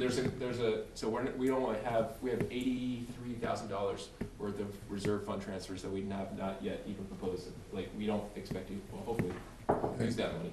So that would go back to free cash anyways. So you are correct that using free cash is not a good precedent, and it's not something I would opt for initially. We went through the budget on expense side. I mean, there's not much we can cut. That's the problem that we already haven't cut already. I mean, we went through it, and I think everybody knows, well, by now, doing the 50,000 from free cash does not make any of us happy, especially me. It's, if I would not even have recommended it unless it was a last resort. I mean, the alternative would be is to increase local receipts another 50, but then you'd be right back to where you started from too. Because I don't think we could make an additional 50,000 out of that, so I don't know. We could if we had to, somehow, but I don't know whether, I don't know where could put, when I went through local receipts, there's not much, based upon where we stand right now, there's not much that we can really push, but if we had to, that would be the alternative. It's just, I get it. It's becoming more and more of a habit, because we did it 2 years ago with the schools and gave them free cash for their operational budget. Well, we all knew that probably that's what we were doing, but even though we didn't add it to the budget at the time. It's not, it's concerning. Huh? It's not a good practice. Correct, and it's, I mean, it's not, Again, I mean, it's, I get that there's not much other choice, but I wish there was. I mean, when I did it this morning, I literally went through every budget. And the only thing was health insurance. I mean, if we had to squeeze, if we had, we could squeeze another 20,000 of a health insurance and hope for the fact that nobody gets added to health insurance. But, it's, I don't know. I mean, the other alternative is to come up with, cut another 20 out of expenses, say out of benefits, and come up with another 30 in local receipts. But to me, by doing the local receipt, it's almost the same thing, because I don't know whether we'd be able to make it. Because next year, then you're looking at saying, okay, instead of doing 22,600,000 something, if you add 50 more thousand to that, you got to come up with that next year. So it's the same. I don't know. I mean, I wish I could say it's your decision to make. I mean, if you said, Mike, I want to add 50 to local receipts, we'll do it and we can risk it. But I'm not happy with what we suggested. I'm not. Well, to your point, though, if we were to estimate local receipts an additional 50 grand, I'm trying to think it through, to Greg's comment earlier that we're going to get the free cash back anyway, the money back from the reserve fund transfer anyway, is it safer to take it from The reserve. from an operational line item, transfer it to an operational line item, and then take the free cash, the money coming back from FinCom reserve and putting that back into the budget? Follow me? So take it from let's say we take it from the town administrator's office, right? I usually like to look at my department first. So take 50 grand off of my FY20 budget, but then backfill it with 50 grand. That's coming back from FinCom reserve that you say, as you know, is coming back anyway. But that's this fiscal But that's year. not till next year. So that 83 grand that we have left is for this fiscal year. Yeah. And that goes back to free cash as of July Yep. 1st. I mean, it is possible to squeeze if we had to, on maybe health insurance. Well, I'll listen to what the rest of the board has. I'd like to hear the thoughts from the Finance Committee members, too, to see what their thoughts might be. But I've got one. I just heard about this tonight, by the way, so. Yeah, so did we. Almost everybody, but, Yeah. one of the things we could do, is talk about some of the things we cut in the first 127,000 and get back. That's unpopular, and it's a little bit, whipsawing, some of the budgets for some of the chiefs and others, but a couple of those things could be used to make up the 50,000 in a way that's at least with fiscal policy in mind, that free cash is not meant to do what we are doing, even though I understand. Yeah, I'm with you. Why we're talking about that. If it were only 300,000 in free cash that we had to allocate, we would be talking about it. So it is a precedent that we got to be very careful of. I'm not saying rigidly careful. Mm-hmm. But I'm just offering it as, we did it once, we've put some money back in. Yeah. Because of I think the insurance. I'd have to review what those were. I put some of that insurance savings back into IT costs. I know that off the top of my head for things that was recent. Overtime on police was the big one, right? Overtime on police was the big one. So the catch is that they might have to come back with a surplus anyway. It's true. Here's the other burden of this. I gotta print the warrant. So if I don't have a recommendation from this body, and you don't have to, like it could be, I don't know, we could clarify in the comments, that you're, well, I don't know. I mean, if we had to, if you left it the way it is, you could amend it, I guess, if you had to. On the floor. Well, that's what would have to happen. Right. Right. I So mean- right now, I haven't touched it. So we could print it, but it would be with the understanding that it has to be amended. Well, or maybe Because not. even Let's say if they come what you're back- talking about is done, this number has to change Yeah, I tonight. haven't touched, right. Yeah, so if we were, as a board, to vote to take the free cash money out of this, that article changes. Yeah, Mike, tomorrow morning would send me what Yeah. it would look like, and I would incorporate it. So it would be, right, but it's messy. It's not messy. I mean, and then let's say Senate comes back and gives us 50 grand. Right. I mean, So you'd have like- to Oh, no. change the wording of the free cash if we were to go, with this original suggestion, you'd have to change it from reduce the tax rate to, I reworded it as a free Oh. cash supplement. right, so. So it. But the alternatives, if you went to town meeting, we could work between now and then and see if there's any. If we have to amend it, we have to amend it, but there'll be plenty of, we've done that before. Yes. On the floor? Yes. Amended the budget on the floor? Last year. We've done a lot of things on the floor, but Last year. Yeah, we've done a but few yes, things on in the floor. past, the budget has been, And because we're in a similar situation, not every year, we're in a similar situation almost every year. We had to do it for the schools, 2 years ago?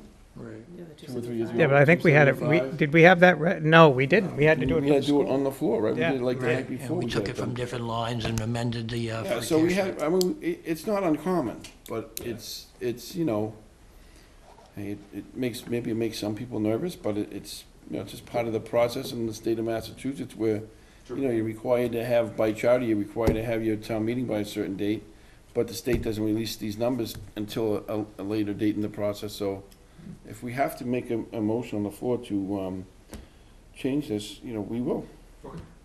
I also think it's ironic, and I'm saying this somewhat tongue-in-cheek, that we would have to stand up and say, oh, by the way, ladies and gentlemen, we're taking $50,000 that was intended to reduce the tax rate in order to, to not We'll reduce the give you tax that, rate. we'll give you that article. But that's fine, I'll He take could it. do the But presentation. The key point too is $50,000 wasn't gonna make a huge dent anyway, although it's symbolic and it makes sense, I get it. Well, it's symbolic in 2 ways. Number one, it's a effort to show a consciousness of reducing taxes, number one. And number two, there's also the you know, adherence to our own set of guidelines that we've all shared. I mean, so to try and change it away from those two things, you know, would be nice to, you know, allow that 50,000 to stay where it is and to also not use it on the operational side whenever we can help it, but. My thing is, I think if we were to go back and look at the 50,000, it would probably be a combination of revenue and a combination of expenses, so. For consistency's sake, I am often saying, why do we spend all of our free cash every year and why don't we, you know, but here it is where. We've never been, I mean, we have Yeah. $2.13 billion worth of free cash. So, It's kind of crazy. however, you know, we are also proposing a $610,000 supplement to the reserve fund. So it's, we were blessed this year. Yes, it was sort of a perfect storm for what we needed when we needed it. Thank you. Now, things are looking up. I mean, we just had, Tim has represented like, restaurant improvement, and I've seen other sort of, good news as far as new tax revenues for next year. So, not to say that we're gonna be necessarily hurting next year for free cash, I hope we're not. But yeah, it is more than proper to take advantage of the free cash and give it back to the good people that helped us get it in the first place. Well, you asked what the FinCom asked, and I would just point out the fact that part of the problem is $1.1 million of our tax money is going out to charter schools this year. Up from 800 and change the year before, up from 640 the year before, up from 400 and change the year before. Right. And so $50,000 is a drop in the bucket if we don't turn this charter school thing around. We're gonna be up at $1.3 million next year, and so. It's funny, because I thought the House Excellent Ways and point. Means Committee talked about the fact that they were Yeah. giving more money back to the towns regarding charter assessments, so. Oh, they did, they gave us We more don't quite revenue. know where it went. Yeah, but the problem is it goes back to cities and towns under the formula that everybody That says they- doesn't work. Yeah. So if they give you $1, the dollar still gets broken out the same as it is today. And you get proportionally what you would've got out of the other dollar, but so that's the problem. Yeah, I mean, we got an additional 132,000 in chapter 70 in charter school tuition reimbursement. However, that being said, they increased assessments by 275,000 plus, of which 266 was charter school. That's where we got, as Ken said. Technically, they did increase it, but then they took so much. Okay, So we'll go back to the drawing board. so, So, I'm looking for direction, Mr. Chairman. If you don't have to accept my recommendation, well, The other question I have is, what if, I know how much we all love meetings, but what if we do another budget subcommittee meeting before, I don't know, should it be before the May 8th? Yeah, it has to be before our May 8th meeting, where we could hammer this out amongst 2 FinCom, 2 Selectmen, and 2 school committee to really kind of get a handle on the cuts and whatever, and we could come back with a solid proposal on May 8th. It still would have to go it would have to go in as is, or whatever we've done, but then we would know solidly what we would change on the floor by May 8th. But you're still gonna have to go with what we come up, Right. what we recommend, so either way. Yeah. Yeah, and, you know, so, I mean, we can accept the things as they are with the hopes that we're gonna, you know, make an adjustment on the floor. I just hate making adjustments on the floor. I think it's so hard for people to understand because they're not here hearing these discussions. Like, But- I mean, I think it is bad practice, but my preference would be to go with Greg's recommendation. It's $50,000. We have the free cash. We've had all these cuts, and it's a drop in the bucket overall. And we need to know that we're all on board with not doing this again next year if it's at all avoidable. But that's just my 2 cents. You did say that 2 years ago. That was for a school thing though, so this is town side. It's just a policy or it's not. Yeah, and I Well, think to your point, Bob, except- where does it stop? Like, we Well, yeah. keep doing this here, you know, that's. Except that the truth of the matter of that particular $275,000 was that was a true unknown last-minute expense. This is not. But, and I don't know that, you know, it did go into the school's operational budget so they could pay it out, but it wasn't really truly a part of If you anyone's look at, operational if you look at budget. the calendar at the time, it's probably exactly the same So, point. no, in the similar calendar. timing, but similar timing, but a different set of circumstances. You know, I get it. We keep saying we won't do, but we keep ending up in these situations. But if we're worried about, you know, how we explain for floor town meeting, I think it's pretty simple. We just put the dates up. You know, here are the dates that, you know, as a town and as a town administrator, here's a date that the budget process ended. You know, here we were on February 7th, 8th, 9th, I think, February 9th, this is when we presented, and just put the dates down, and then say, and these are the dates we got the information from the state, and it's very clear that it wasn't something that we, Anticipated. anticipated, it's just the timing of the state's budgets and our budgets don't necessarily match appropriately for, getting these things done on time every year, so, but I don't think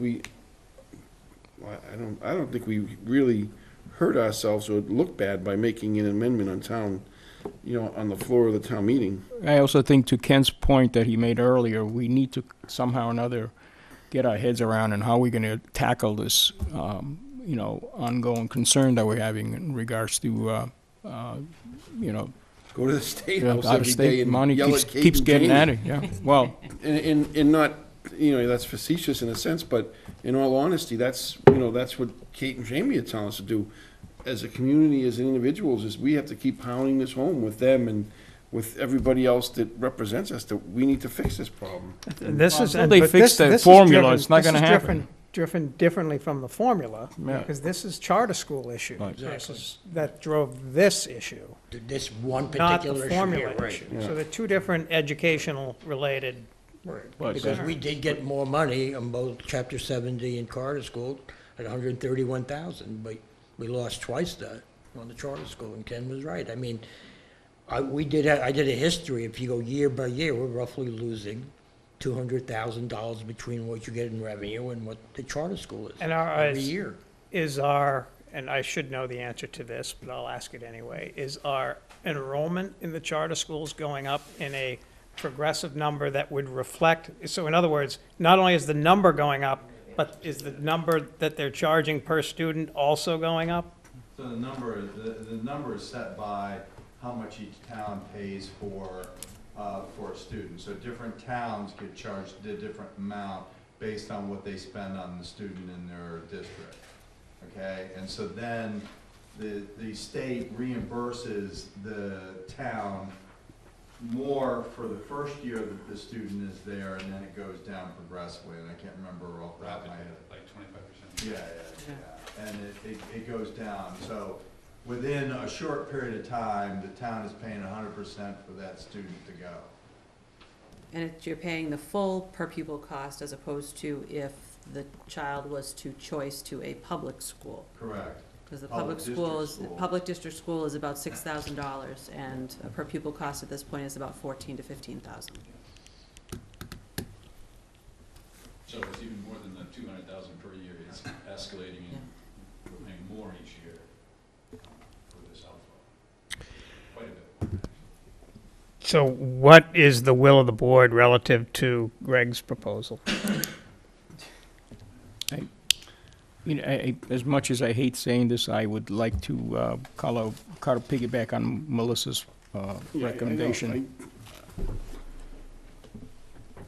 I'm comfortable with it because it is a relatively small amount of money. Right. And the same, but I'm also. And I think the But I point also was. won't- I also won't be, I wouldn't be uncomfortable standing in front of town meeting and saying, you know, here's what happened, and here's why, here's where there's an adjustment, and we have to make an amendment to the proposed budget. And these are the dates that caused, you know, led to the discussion that led to the change. I don't think that's, you know. That's if you're confident we can come up with an alternative proposal for funding. And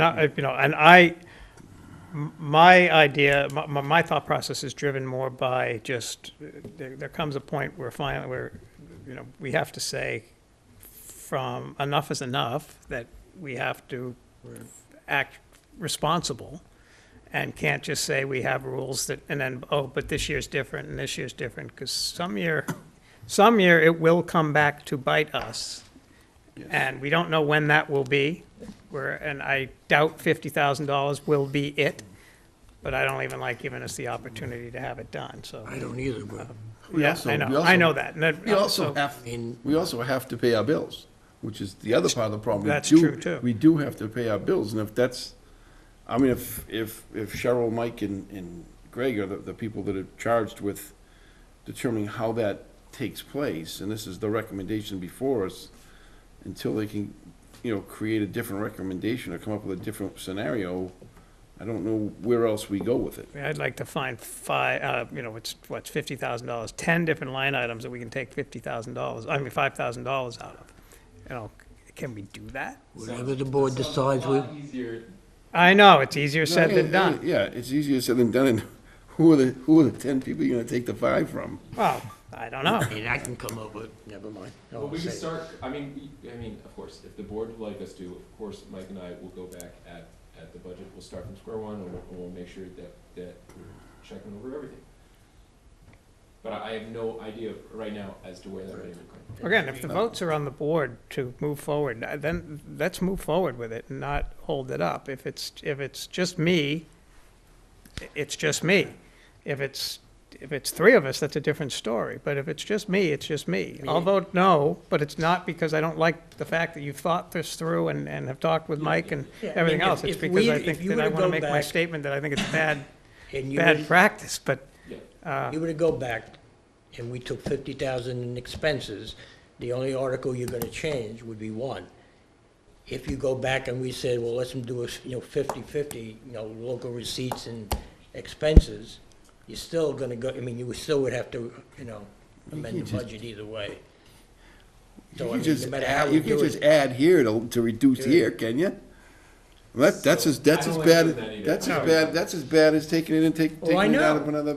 Oh, I agree, thing. I agree. I I mean, asked we, right away when he proposed the $10,000 in additional permit revenue, of where's that come from? And then you can point out that, yes. I mean, we there's- like permit revenue, we have no problem with permit You're revenue. saying But that, but what's the True. permit? What's the permit, though? What's the permit? But, Right. all right, I mean, We do have some building permits coming down the chute, I do know. so. right, and I we're, just- we're running ahead of last year, so all right, it's so not as if it wasn't, A show of hands to who would be willing to put the budget forward as presented.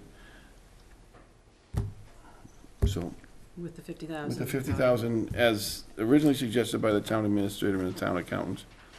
So, As originally suggested tonight, tonight, Yeah. this evening, yes. Accept the recommendation, basically. I Yeah, would yeah, prefer I would not, accept the so I would recommendation. vote no, but Okay, I so, would vote, I would prefer not. okay, so it was 4-1, and we understand, I think we all are in agreement and understand David's point, which we'll take. Yes. Do you know the timeline of the, and forgive me if this has been said, I mean, the last budget? for the timeline for, so when House Ways and Means, now it goes to House, then it goes to Senate Ways and Means, and then it goes to Senate. Last year it came in after July 1st. That's timely. Even though their fiscal year starts July 1st. So, It was after July 1st. They have a sense of urgency. It is not helpful. They can more make money, or they also, are they, Well, I was going to say, they're not even required to have a balanced budget, but Well, yes but and no. they are. They are. But I used to be on the receiving end of those various committees. And sometimes we get it July 1st. Yeah, I think last year was like the 15th before they actually, Yeah. It's not fun to be on the receiving end. So. I am happy to give them as much time as possible if they will give us more money. So, Yeah. so as we're looking at. I mean, Justine and Dave have been on the budget subcommittee. I mean, we know where we started and we know where we are now. And I mean, and we've talked about it. I mean, if I were to go into next year, I mean, you know, that's a whole nother issue. I mean, I don't know how many more we can go through, starting where we did and then get where we are. We got lucky this year on health insurance and some other areas, but It's- some up there likes me, I guess. Thank you, Mr. Chairman. Okay, thank you both. So we're at the point where we've got this wonderful document of some 52 pages. My town administrator report? Yeah, no. Yes, the 52-page town That's the administrator 52 report. pages? I You don't were know. busy. I don't know if anyone read your town administrator's report. I did, I did. Stephanie and Megan, I didn't see their work this week, but, Oh, it was very wonderful. Megan was everywhere. so, And Greg was too. I guess we have two motions, you know, about the warrant, which is what we've been discussing, so we've made motions to approve the warrant and the signature page. Do we have anyone have any further discussion about any other articles or warrant articles that they want to discuss before we decide to accept or not accept them? And then, again, on the 8th, we'll discuss how we're gonna present them. We might not know, but can you just ask Dick if he's anticipating a consent agenda at town meeting?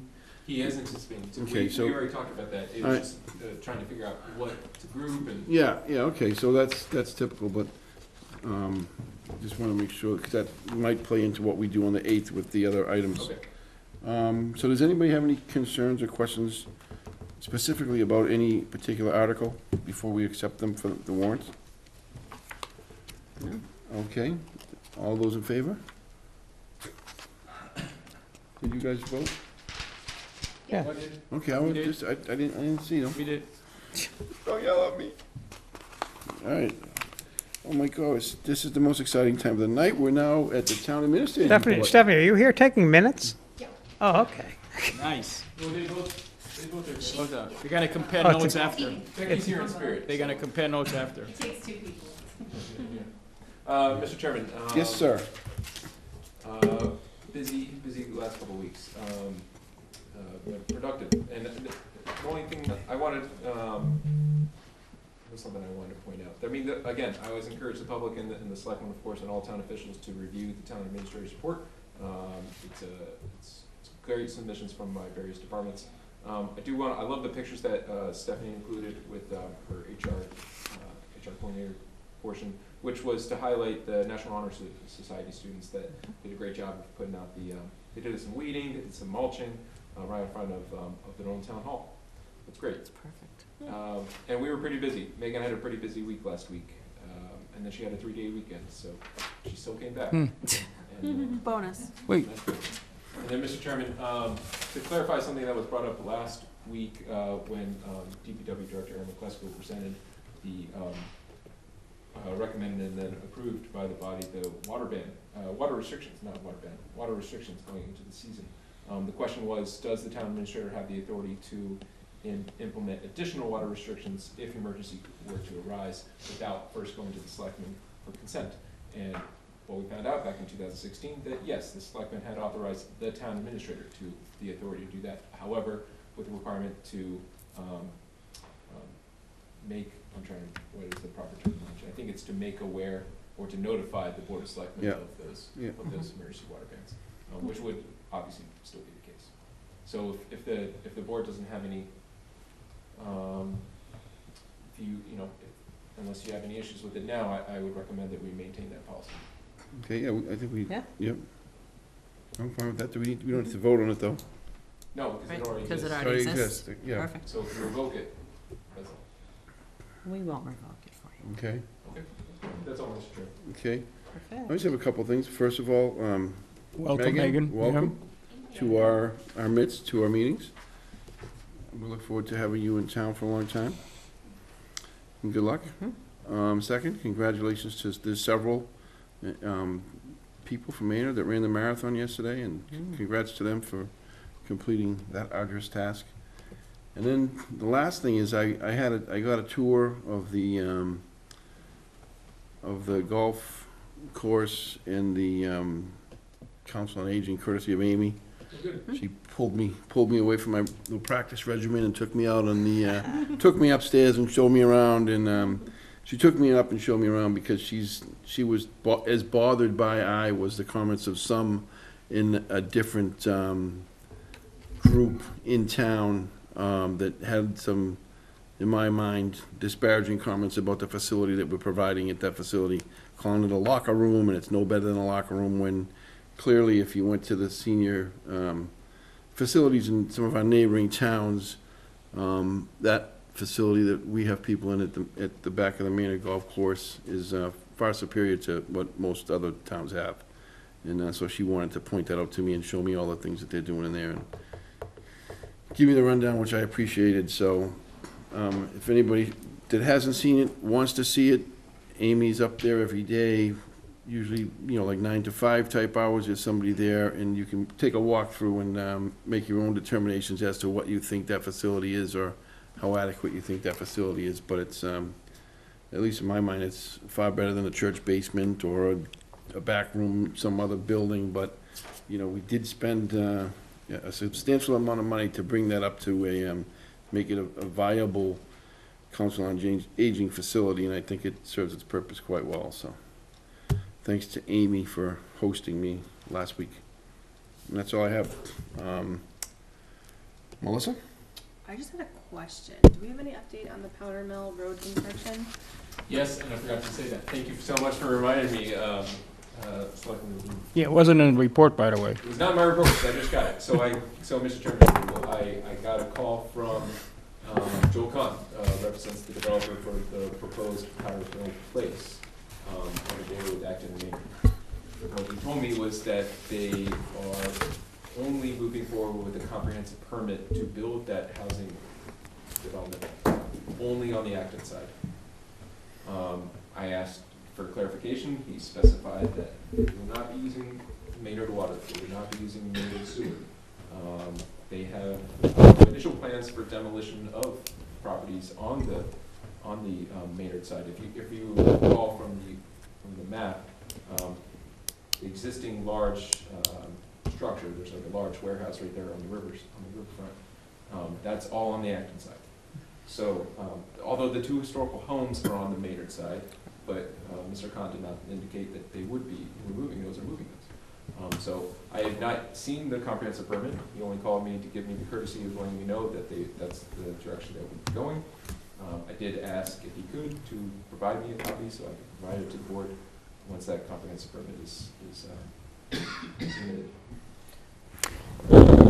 And while we're on the Powder Mill Road area, do we know how much longer the construction's gonna go? Oh, is that what you're asking? Yeah. That's what I took it too, but I'm glad I'm not the only one. because the plates are kind of shifting around a little bit. So when you're done answering that question, I want to fill in with the conversation I had with those guys at the end. All right, very well. So,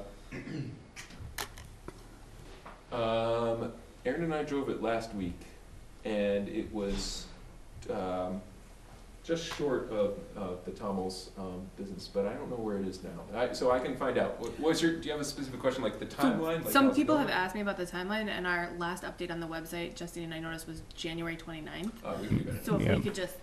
Right. I think the last I heard was 4 to 6 weeks. They said like 8 weeks. And that was January? That was in no, January. no. That was a week within few weeks ago. within the last week or so. Yeah. Okay. That was the most recent timeline I heard was in the last few weeks was 4 to 6 weeks. But I'll give it updates. I think it's one of those things. I mean, we all know things Right. happen. We all know construction, especially when you're dealing with old pipes, is tricky. So that's fine. It's just when people drive it, they just notice that it's still closed Yeah, or whatever. Just So, ask. Yeah. We just, No. I think that's Yeah. more. like, I didn't know there was a 4 to 6 week as of last week. I haven't even heard that, so. And then the same thing, same thing at Memorial Park. I mean, that construction has been going on for how long now for that Right. ramp I road? asked about that the other day, and I don't like it when I drive and not see Right. these guys working. So Nobody's doing anything there. I'll find out, absolutely. So I spoke to, We're I still had making the, the sidewalks on Summer Street. So. Oh, okay. Yes, yeah, they're Nice. doing a great I job saw with that. Making a lot of progress. yeah, Yeah. yeah. So I had the pleasure of speaking to the Tommel family earlier this week, maybe at the end of last week. But they're very concerned about access to their store on Mother's Day and Easter because they lost access to their store due to the Valentine's. construction of Valentine's Day, Right. and it was a significant financial hardship upon them. So I spoke to Greg and Aaron, and, they typically, those guys aren't working on Saturdays and Sundays, so that shouldn't be as much of an issue as it was on Valentine's Day, which was midweek this year. But we did have a discussion where we make sure that, we're taking them one holiday at a time, and that we'll make sure that their customers have access to their facility. They were actually planning to come here tonight, and they didn't, but, so, hopefully that works out for them, but just so everyone knows they were here. Okay. Makes sense. Armin? I really don't have a lot, but I do have to say, I enjoy reading your reports. It gives you a little bit of a summary of what you guys go through on throughout the couple of weeks, so it's important.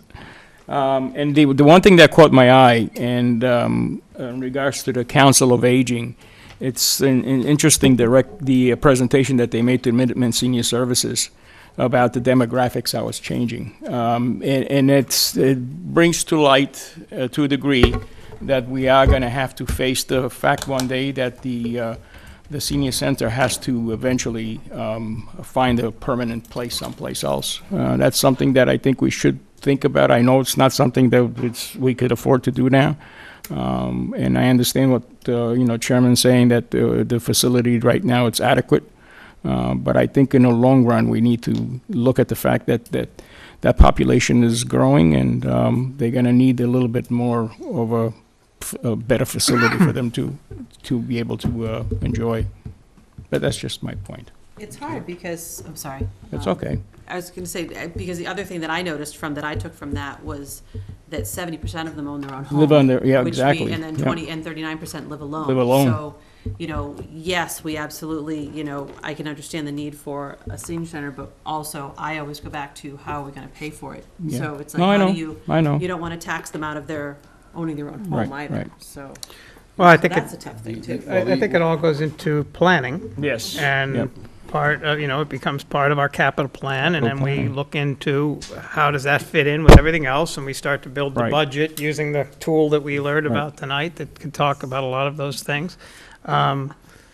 So it's really just a vision that we Yes, have to have yes, as a community yes. on all of our needs, And- yeah. whether it be a fire station, a Right. school, And I think to your point, we got to a get treatment better. plant over at on White's Pond. And I think to your point, we got to get better at forecasting, and I think a tool like that from ClearGov could probably help us and getting that going.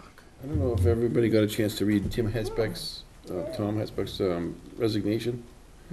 But if you did, there's some serious questions, and they're not new. They've been going on since we've been there, but about the fact that we're using that as a senior center when it was a CPC-funded purchase, the property. We're not really supposed to even be there. So if somebody there gets uppity and decides to pull that plug, it becomes an immediate concern. So hopefully we're able to, keep that at bay for now and remain there until we can find a more permanent solution. But it's certainly a safe place for them now. Yeah. And they fixed the leak over the doors, so when the snow comes back, it won't create the problem they had this year where for a few days people couldn't get in and out of the facility. Anything else, Armin? No, that's it. Mr. Gavin? Yeah, I just quickly wanted to comment and congratulate the Maynard High School Chorus and Band. Oh, yeah. Who traveled this past week. They left last Thursday to Washington, D.C., and not only educational for them on the various things, but they performed at the Lincoln Memorial. I saw a live video while they were there, and it was great. And these are the opportunities that our kids that stay here in Maynard, rather than going to charter school, Yeah, hey, good point. get to experience. And good for them. Thank you to the parents who volunteered as chaperones, and just another experience for the Maynard students. Yep, big kudos. Justine? Hi. Oh, yeah. Hello? I want to hear what she has to say. Another energetic list this week? Yeah, no, actually, I've crossed most of it off. So, the first was on Thursday. I was actually fortunate enough to join Megan and Bill Nemser and Jack McKean and a few others for the tour of the new Emerson Hospital Clinic, and actually right downtown. And it was surprising to me because I actually thought it was. Originally, I thought it was a minute clinic type of thing or an urgent care, and it's not. It's a full practice, and their goal is to have a family practice there. They have 2 physicians now building, and then they're looking to also have OBGYN services there as well. So they're really looking to kind of build the practice, build the building from the ground up. They're very excited to be in Maynard. They really seem like they really want to be good neighbors for us. They have already reached out. They realize that Maynard has a very strong cultural component, and they've reached out, and they are actually using, they're commissioning artists to put, local Maynard artists to put their art on the walls there. They're also going to be doing all of their landscaping. They've really put a lot of thought into that, and they're really they're looking forward to being here, and they're looking forward to being successful. So I was very impressed with listening to them. I was very happy that they're here. And then on Friday, I joined Greg and Megan again for the MAPD seminar, Lunch and Learn, which is recreational marijuana 1 year in. It's obviously something that I've followed for a while, and I was just curious to hear what was said. And it was interesting because a lot of what was said, it was actually our attorneys that put it on. And so a lot of it was things that I had kind of been told since I've gotten on the board. Things about the host community agreement, things about really kind of not padding the host community agreement, making sure that everything is on the up and up as far as we're allowed to ask for the 3%, as long as we need it. Obviously, the 3% impact and the 3% tax. But anything up above and beyond can be questioned. And, the CCC is actually looking into possibly reviewing host community agreements in the future. So basically, it just kind of gave me the assurances that we as a town are on the right page, and it was actually really helpful to see the other towns reacting to the attorneys. They were very impressed with our attorneys, which was really nice to see, because it really, again, gave me confidence that we are doing this in a responsible manner, heading in the right direction, slowly but surely, but we will get there. So I think that's all for right now. Hey, going back to Emerson, are they still thinking about doing the urgent care there too?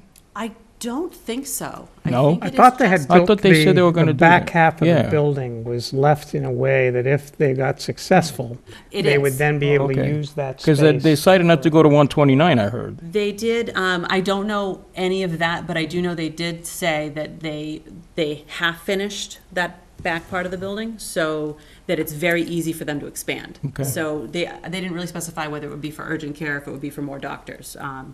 But I mean, the offices are really nice, and You can see them from the street as you walk past. Yeah. You can look right into their offices. yeah, they're really nice, and most of the doctors are coming here with it's not existing Emerson doctors, I don't think. They're current doctors, but they don't have a ton of patients right now. So they really are building a practice from the ground up, which is really Very good. exciting to see. And that's all. That's it? I swear. Okay. In that case, make a motion to adjourn. Did Melissa? Yeah, Did you Melissa make went comments? first. I'm sorry. Melissa went first. All the powder mill stuff. Oh, that's right. The road powder mill. Right. That's right. Okay, so, make a motion to adjourn, just a second. Second. All those in favor? And the next meeting is May 8th. Sounds fantastic. The day after voting. Go vote. Go vote.